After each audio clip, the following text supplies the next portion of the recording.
অনুগল্প বৃষ্টি হচ্ছে, কলমে প্রচিত গুপ্ত। আজ একাডেমিতে নাটক দেখে বেরোবার সময় এক কাণ্ড। একেবারে মুখোমুখি, মুখোমুখি না, পাশাপাশি বৃষ্টি পড়ছে। সবাই আটকে পড়েছে করিডোরে, ভিড়ে ঠাসাঠাসি। 40 বছর পর দেখা হওয়ার মানে কি? হয় বদলে যাওয়া চেহারা চিনতে না পারা, নয়তো সময় লাগা। তারপরেও বিভাস চিনতে পারল, অনুশ্রীও। যেন দুজনেই দুজনের চোখে 23 বছরে আটকে রয়েছে, নাকি ফিরে গেল। কাঁধে শান্তিনিকেতনের ব্যাগ, বাতাসে ওরা চুল, কলেজের পোর্টিকো, কলেজ স্ট্রিটের ফুটপাথ, কফি হাউসের পকোড়া, আর ঠিক এইভাবে একাডেমিতে নাটক দেখতে এসে বৃষ্টিতে আটকে পড়া, আজকের মতো।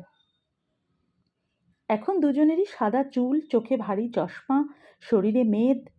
বিভাসের সঙ্গে বউ, অনুশ্রীর সঙ্গে বিদেশে থেকে 2 মাসের জন্য বেড়াতে আসা মেয়ে।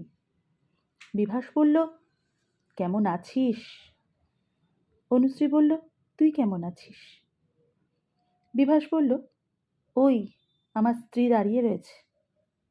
অনুশ্রী বলল, ওই দেখ, আমার মেয়ে দাঁড়িয়ে রয়েছে। বিভাস গলা নামিয়ে বলল, তুই তো বলবো বলে সেই যে কোথায় চলে গেলি, 40 বছর পেরিয়ে গেল। অনুশ্রী বলল, তুই তো শুনবো বলে আমাকে খুঁজেই বের করলি না, 40 বছর পেরিয়ে গেল। বিভাস বলল, এখন বলবি? অনুশ্রী বলল, এখন শুনবি। দুজনেই একটু হাসল। বৃষ্টি কমে এসেছে, এবার বেরোতে হবে। আজ বিভাসবাবু বা অনুশ্রী দেবী কেউই নাটক দেখতে যাননি। বিভাসবাবু গত 3 মাস অসুস্থ হয়ে শয্যাশায়ী। অনুশ্রী দেবী গত 1 বছর বিদেশে মেয়ের কাছে। শুধু দুজনেরই জানালার ওপাশে বৃষ্টি হচ্ছে।